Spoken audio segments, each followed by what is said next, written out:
This video is brought to you by the official Flashy Instagram. Follow Flashy Magazine for all things music, pop culture, and fashion. As a child, I always had a love for pop music.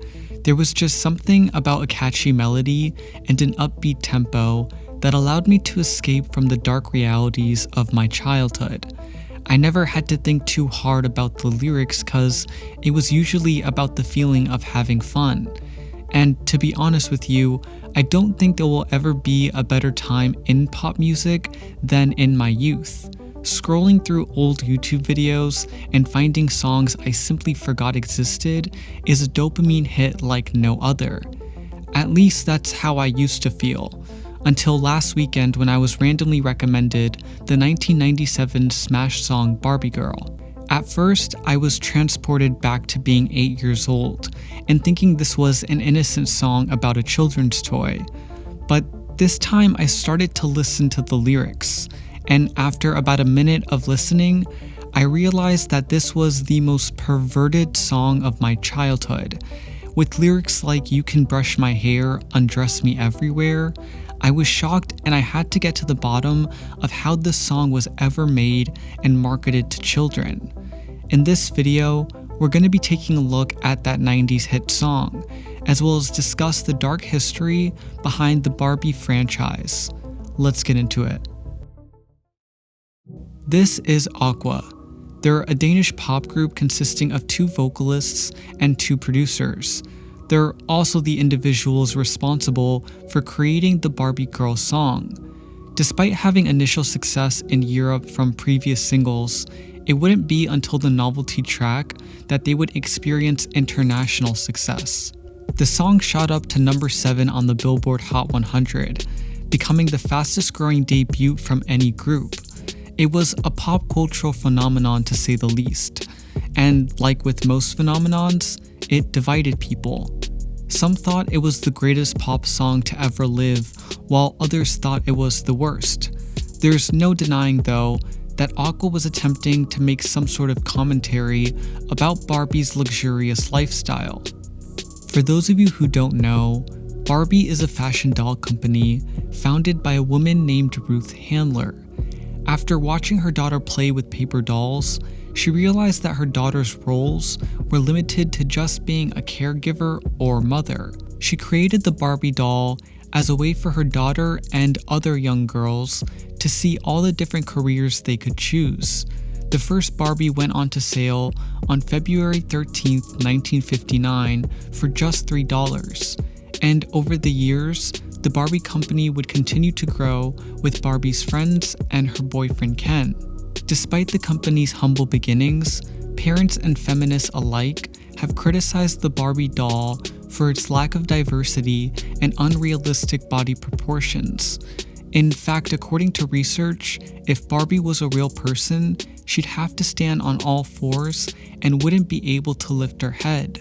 That's alarming considering Barbie is marketed to children, and there are a plethora of studies, some of which I'll link below, that argue Barbie can cause negative self-esteem issues with young girls. And so it begs the question, if Aqua only exemplified the problematic characteristics of the actual doll, then did they do anything wrong? Well, according to Mattel Incorporation, the owners of Barbie, the song was a horrid representation of the doll. In the fall of 1997, Mattel Incorporations filed a lawsuit against MCA Records for trademark infringement, accusing the record company of turning the children's toy into a sexual object. The judge ultimately dismissed the case, citing the song was under the First Amendment of free speech. Looking back at the case, it's not hard to see why Mattel didn't want Barbie associated with the song.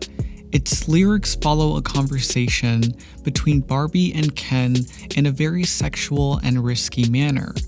To make it even more uncomfortable, the song is divided between Barbie's high-pitched voice and Ken's egregiously low voice, almost evoking a sense of predation. Many critics have hated this song and its misogynistic message since its release, and if you had asked me a week ago, I probably would have agreed. But after doing some research, I realized that this song takes on a completely different form if you view it as a social commentary. Let's analyze it. The song starts off with Barbie stating, "I'm a Barbie girl living in the Barbie world. Life in plastic, it's fantastic." These lyrics highlight Barbie's obsession with the materialistic and superficial aspects in her life. It's a reflection of the values America instills in its youth, i.e., work until you have it all. In the next verse, Barbie states, "I'm a blonde bimbo girl in a fantasy world. Dress me up, make me tight, I'm your dolly."